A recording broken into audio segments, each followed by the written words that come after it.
that will mean that the Cho will be given to someone else. Maybe on the gold lane or maybe in the XP lane. I'm thinking that it's most likely going on towards OHEB's side. That's the general vibe that I'm getting right now because their draft is still pretty open up. It really depends on what BTK is going to come up with. If they have some stranger picks, they have some flexibility in that side. But BTK making sure that OHEB is going to get punished here. At least they got rid of something that's really tough in that Alice. It was too much. Dealing with the Alice alone in game number 2 was already nightmarish for BTK. Dealing with both the Aldous and the Alice, that is really difficult. What do you think about that, Bando? Because personally for me, I feel like if you already have this Beatrix, might as well just force the Alice to come out. You're going to bully her anyways. And your team can play for that top side, maybe even snowball from there. And Blacklist International right now, they are going for the full ultimate bonding experience kind of composition. What they need now to round it off is a healing hero. But look at this. They have a very solid front line. They have that backline damage coming in from the Eve, and it is looking super scary for BTK as of right now. I don't know. I feel like Blacklist International is baiting BTK into taking away Florin. I think they all have the same idea. Do we give away Florin over to Blacklist International, or do we take it for ourselves? Both not very good, because if BTK takes it, it kind of compromises their overall team composition. I wonder if BTK is inclined to pick up something like an expert in a jungler role, or maybe in their XP lane, right? Because there's so much beefiness and tankiness in the side of Blacklist International. Instead, they go for the KARINA, which is one of the answers to the Aldous. And then the Grok. All right. Oh, I like that. Okay, so the idea is you push the tempo instead. Don't try to match up against the Aldous in the late game. Just try to be aggressive. Try to invade the jungle of Blacklist International as soon as possible. I love it. I love it. Snowball is the name of the game, and Blacklist International going to be locking in that Lunox. You want to snowball? Don't worry. Once I hit level 4, it's going to be tough to dive this boy. Yeah, not just that. Honestly, from the side of BTK, not only is the Grok really good in the early game, synergizing really well with the KARINA as well to get the snowball, but also it's really good to split up the team fight. This is what they want with the single targets of the KARINA, of this damage output. They want to target one by one, like game number 1. And so far from the draft, I feel like both teams have a very solid draft. I would personally still prefer Blacklist draft, but it's all going to come down to the execution at this point. I feel like with Blacklist International, there is some form of fail-safe to their composition compared to BTK, which is all about them matching up that tempo, making sure that they do not miss a beat here, Wolf. Yeah, definitely. Because of the fact that they have this late game scaling, and they also have wave clear. In fact, and they also have frontliners. So it's almost spelling you like scaling for Blacklist International. That's all they want. Ooh. I love it. I love it. It's time for game number 3 here at the M3 World Championships. It's going to be BTK up against Blacklist International. Let's jump right into the games. Okay, now we need to talk a little bit more from the drafts in the early phase. Like we mentioned, BTK, they need to get this snowball going, man. They have the winning lane at the bottom side. All of the things we mentioned for this BTK team to be able to maximize their playstyle, they have it right now. A winning lane, winning mid lane, and that early aggression from the jungle. So let's see what they can do with this. Yep, I'm very curious to see how they're going to play this Little Wanderer side, as KARINA did start on the purple buff, and immediately Wise is able to get priority over it because he was closest to it. So those precious few seconds, missed opportunity, but that's generally fine as BTK. They want to take it slow for now. Level 4 is going to be when things are going to happen. BTK straight up, they want a snowball. For the side of Blacklist International, they can really drag this game so as far as they wanted to. Because if you're looking at BTK, they drafted a lineup that will not be, like on a strategical standpoint, will not be good against Blacklist International. This is besides the point of the fact that they're not that scaling. There we go. That's that fried chicken domination here, using the early levels as much as they can as MobaZane and Shark, making sure that he is going to have a good laning phase. And I think that's relatively important, as Oh My Venus now going to get pushed back in as they get control over the mid lane at the same time. I like how Fried Chicken is playing this lane. Look at that. He's actually making a freeze for himself in that bottom side, making Lunox miss so much from that recall. And that's just really great. Right now, it is actually going to be Fried Chicken with a slight XP advantage for now. Well, for now, let's see how this is going to play out as we get closer towards that level 4 and Turtle Shark is going to be walking up in towards lane. Wise is, carefully farming up while he still can, but Haji doing a good job opening that map, making sure that MobaZane is going to be located at every point of time. Victor, early rotation here. Can he punish? He gets on top of Oh My Venus for now as BTK now have priority over the Turtle. This is where things are going to get interesting. Both Fried Chicken as well as Oheb making the move, and Fried Chicken is going to punish him in that rotation, but first blood already achieved. Well done to Fried Chicken. First blood by Razor as the rest of Blacklist International. Oh My Venus dropping down the real world manipulation. Ooh, BTK manages to return fire with a feathered airstrike onto Haji, punishing him. Here comes the Fallen Star move from Victor, getting a lot of good damage onto Wise so far. Edward, he manages to get the Daytona's welcome and kills MobaZane in the process. Great plays from both sides. Both sides, yeah, playing it extremely, extremely well. But firstly, we gotta speak about BTK's rotations there. That was beautiful. Beatrix, again, knowing that his team was in the top side, knowing that Oheb wants to join this team, he waited in the bush. He practically just caught him in the rotation, but on the other side in the 4v4, BTK played that really well, baiting the real world motivation. But wait a minute, there's something going on. What? He pulled it up. He managed. Oh my goodness, the Turtle being slain this time. But what a play coming in from Fried Chicken here. That was, he managed to switch over to shotgun and get his ult off just in time. You know the damage output of the shotgun, right? He saw that. He melts Oheb. Still, Oheb gets the experience advantage, at least because he was able to just get the first kill. But then again, my God, Fried Chicken is 2-1-0 while Oheb is 1-2-0. This 1v1 in the bottom lane. Oh my. It's a show. Bad. It really is a show. And look at that. Fried Chicken's pressure. He gets the first turret as well, going over the side of BTK. You love to see it so far. And I think BTK is just unlocking a secondary win condition for their team as KARINA just needs to control that tempo. Excuse me, my bad. Can we talk about that more? What? Half HP, my dude? Exactly. That's not... I'm speechless right now. How did that happen? But all right, let's move on right now. 60 seconds for the Turtle. BTK, they managed to get that 900 gold lead here in the early phase. But wait a minute, it's going to be Haji trying to open up the map. But yes, he's going to get zoned away. So far, BTK doing okay, but they need more than 700 gold with this composition. Yeah, I think so far it's just dependent on Fried Chicken to start pushing his advantages now on towards that top side as well to get even more gold. The macro coming out from BTK is really good. Here comes Bennett's Rage on top of Edward. He is just stuck in this situation. An insta-burst coming out from MobaZane's side. Blacklist International looking to play for later into the game. Fried Chicken already has got the Blade of Despair. It's actually 1,000 gold ahead of Oheb. That is more than impressive. Now, he did it in the first game. He went for like the Renner as well as the Wesker, the Biru as well. Sometimes he goes for the shotgun and the rocket launcher altogether for more burst damage. And this is also, I would say Fried Chicken is more comfortable in this Beatrix more than anyone else, because the way I see some teams pull up the Beatrix, they only focus on maybe 2 weapons, but Fried Chicken takes advantage of 2. Look at how aggressive he is. Whoa! I mean, I'm with you on that, Miracle. The disrespect, you don't just tactically roll into that one. Like, Haji could have looked to punish that potentially. But all right. It looks like they are just conditioning Blacklist International. BTK now wanting to break open this top tier 1 here. Edward and Haji just giving a lot of respect. That's the thing, right? We haven't seen a lot of teams, a lot of players utilize that shotgun. They usually use it for the turrets, right? It's really good at sieging, but they kind of underestimate how good it is in the brawls, in the duels here, especially when you're going against someone with not that far, not that crazy range, like the Lunox, like this Cho and the Barrett. You literally do so much damage, maybe even take a chunk of their HP with one shot. But look at this, Gideon. Oh, here comes the way of the dragon is Haji. He's not going to take the second part of the Falling Star move, forcing him to flicker. But look at that top side. Barat still getting shot down here by Bullshit. Oh, great wall coming in from Shark. Fried Chicken going to get plenty of damage. Daytona's welcome does not connect. Haji looking for opportunities. Oh my Venus disengages the team. Fried Chicken does it again. Gets the 1-for-1 trade, but Wise, he's finally online here. He's got plenty of damage, and he's going to try and secure this kill onto one Shark side, but Victor is able to help him out. But you can see the damage coming in from Wise. He's farmed nice and healthy. Farmville is over, and Wise is here to stay. stay.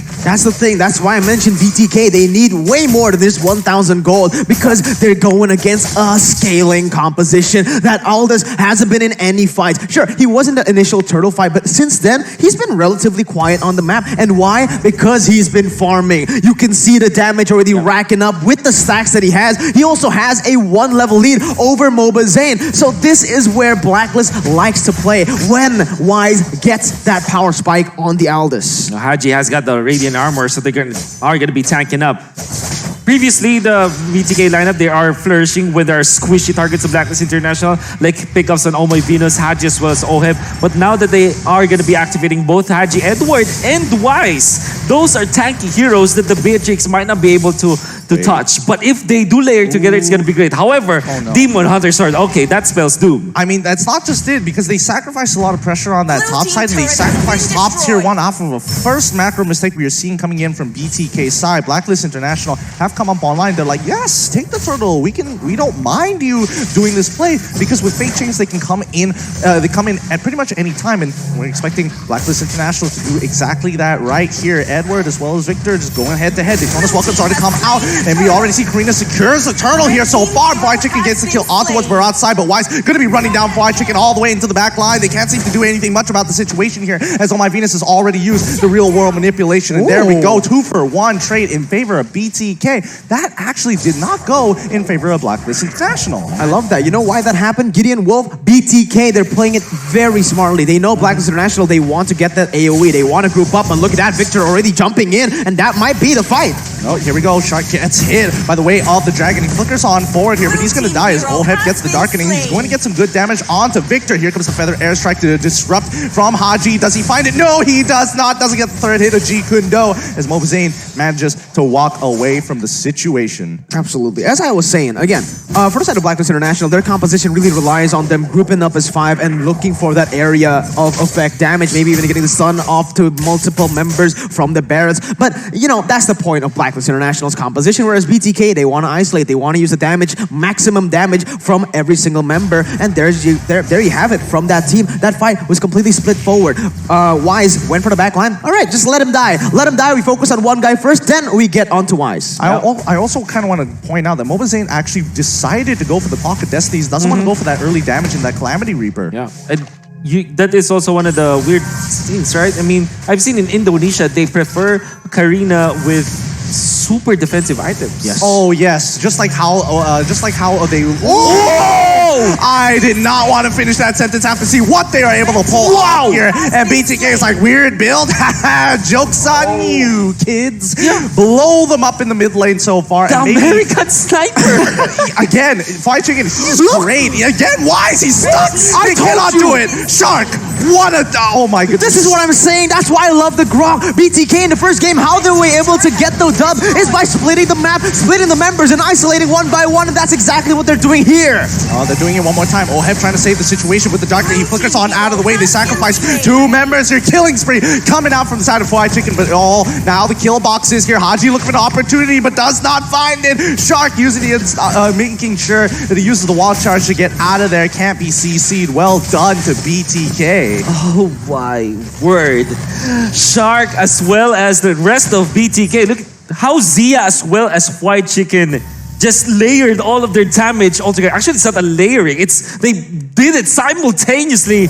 Oh my God, they bursted down Haji so quickly, and we're gonna see it. I mean, Haji, even through the player caps, we saw how he just scratches his head with that. Look at this. They put it all together. Oh, right at the very edge. Wow. Actually, that's just Zia's damage per second that ticked and took down Haji, but brunt of the damage came from Fried Chicken with that sniper. Oh my goodness, he is good with that Renner, but so far, Blacklist International trying to look for a punishment on towards Shark here, who manages to get on out with a wild charge, but this is going to be Lord. They've already opened up quite a bit with the neutral objectives, currently 2 towers ahead of Blacklist International. Maybe they're looking to contest here. Victor is on his way, and Blacklist International pulls back. Blacklist needs to play with their tempo. So far, BTK has been so good at just forcing their own tempo onto the enemy team. That's why they've been able to make a lot of good engages here. Blacklist, they need to stay composed. And right now, BTK, they're just using the macros so well, pushing in the mid and the bottom side and forcing Blacklist to come here. So look at that. Without doing anything, they're still getting advantage on the board. And look at that. It's going to be another fight. Yep, they've already started. Oheb's getting into the middle of it. They've already stopped Zia, getting him out of there. But KARINA secures the kill. The Lord has been saying, MobaZane does not fail.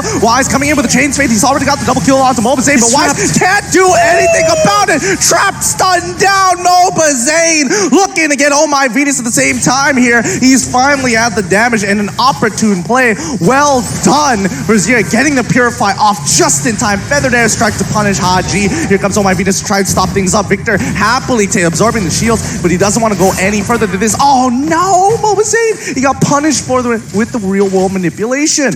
Honestly, there is just not much to say about BTK's playstyle right now because they're simply doing everything perfectly. From the setup to the fight, the setup to the Lord, the initial fight, and the end of the fight, they played it completely perfectly. And I do want to put emphasis on Shark. This guy is always at the center of it, setting up for these team fights in the front, in the back, wherever he is always in that fight, and he is always doing wonders with whatever hero he is playing. Most importantly, the wall that he is using. The timing is always perfect. Allows for BTK to get more kills after, getting enough kills in the start of the clash. All right, speaking of clash here, Wise getting hit by the feather airstrike with the initial stun coming out of Zia, but that's not what they want. They want to catch off Blacklist International in an awkward position. Their Lord is already gone, but they never broke open an inhibitor, which is, testament to Blacklist International. They've got their priorities straight. Yeah, and speaking of priorities, BTK, Fight Chicken already has got the win in nature, which was a problem for Blacklist International because for the longest time, Wise was able to run down Fight Chicken. The moment he got that win of nature, the turnaround is just so easy for Fight Chicken because all he needs to do is just to make some distance away from Wise's initiation and then deal the damage afterwards. And so far, this guy on the Beatrix, the American sniper. So good. So good, yeah. But let's talk about MobaZane's build real quick. Calamity Reaper, Thunderbelt in the same build already? Oh. I would say he is not playing that tank KARINA that we've seen from Indonesia as well as from the Philippines. Want to bring the damage onto Blacklist International. So a bit of a hybrid. Just like, yes, I've got the stats with the HP, but I got plenty of damage at the same time. Okay, pretty interesting. The thing is, from the last few patches, we've actually seen that, the game has just been focused on taking this KARINA tank out of the meta. And so far, with this hybrid, semi-tank kind of build, it's been working really well. You have that base damage. You also have the additional damage from the Cloud of Destiny, making you able to scale a little bit more. But look at that! Oh no! Oh, it's over. They knew they had him caught in, and now Shark will have to pay the price. Unfortunately, he gets hit by the Daytonas. Welcome here, Oheb. Shark gets shot down, 50% HP. Shark's holding strong. Can he make it out? Nope. Haji going to have to use the Way of the Dragon to secure that kill. But here comes, you know it. It's Chain, Fate, Wise. Looking for the one shot onto Zia here. The Victor tries his best with a falling star movement. He gets knocked out of the way. Edward making sure he's taking the brunt of that damage. Wise has done his duty. So this is the problem for BTK. Maybe because of the fact that they are inexperienced compared to Blacklist International, right? On a relative level. Blacklist International, when they see an opening, they just continue through it. And BTK, they try to salvage one of their members, and that's usually the pitfalls of teams that are inexperienced, right? When they try to save their teammates when put in a bad spot, sometimes they get one after the other be picked up by the opponents. Oh, good Purify coming in from Victor here, stopping the Daytona's welcome. He gets kicked on backwards as he tries to engage. Oh My Venus now dropping on full ultimate. Oh, the wild charge knocks him out of position. But now Victor, he dies straight away to Oheb, who is fully scaled up in towards this game. Magic penetration more than enough to get through the Frostboot shield. I completely agree with you, Wolf, right here. For the side of Blacklist International, this is why I say you can never ride them out. This is the reason I actually preferred their draft in that drafting phase. It's because they have that reliability to the late game. They can play to the late game, and they're actually stronger in that late game with all the heroes that they picked up. So all they need to do is weather out the storm, play it safely, and now with their item power spikes, with Oheb hitting it, with Wise just stacking all across the board again, it is going to be really hard for BTK to come back from this. Haji, look at him! Yep, he finds the Way of the Dragon on towards MobaZane, who instantly gets popped here as Oheb is going to sit by Oh My Venus, just zoning the rest of them. Blacklist International guaranteed they get the Lord. MobaZane in a little bit of frustration here. Somebody needs to open up the map for him a little bit more because Haji has set his sights on him. Let's talk about forced errors. Blacklist International with a veteran power move against BTK. So they forced out BTK out of their own base, tried to bait them into the Lord area, all the while still holding the Lord. The Lord wasn't reset. There was somebody in front of the turtle crane outside the leash range of that Lord. That was perfectly executed from Blacklist International, and they got every single thing in that skirmish. Absolutely, and just like that, look at that. It was 5,000 gold lead for BTK. Instantly now, it has been turned around. It's been equalized, and that's the thing. Everything you built up from the early stage up to this moment, it doesn't matter anymore because Blacklist, they've gotten all their power spikes already, not just by levels, but by items. If we can take a look at the items very, very soon, Wise has all of his items. There you go, Wolf. It is all mostly complete for the carries, and this is where Blacklist start to dominate. Yeah, I'm just looking at Oheb, and he's just like, he is fully kitted out to start shredding here. Here comes Luminous Lord. He's going to be crashing into the area. The real world manipulation for Oh My Venus to try and zone out Fried Chicken. Haji finds MobaZane again. Feathered Airstrike not able to respond in time as they need to get rid of this Luminous Lord. Tier 2 on bottom side is safe. However, mid is in some trouble here. Can they clear out the minions in time to protect their inhibitor? No, they cannot. Edward does get the initial day bonus. Welcome flickers over the wall to secure this kill on towards Victor. That's going to be 2-4-0. 2 inhibitors as well. And Wise will put the killing blow into Zeo. Ooh, Winter trying to protect himself, but Haji is going to help secure that kill. Shot can't do anything. As we see, Fried Chicken can only do so much. GG, well played to Blacklist International. That's the thing right now with the composition of Blacklist International. They're multi-dimensional, like we mentioned, right? They can play to the late game. They can play it with defense. They can play it aggressively as well if they get the snowball initially. But that is why I really like their draft. In every circumstance, in every position, they can still stay in the game. Whereas for the side of BTK, when they get the early game, yes,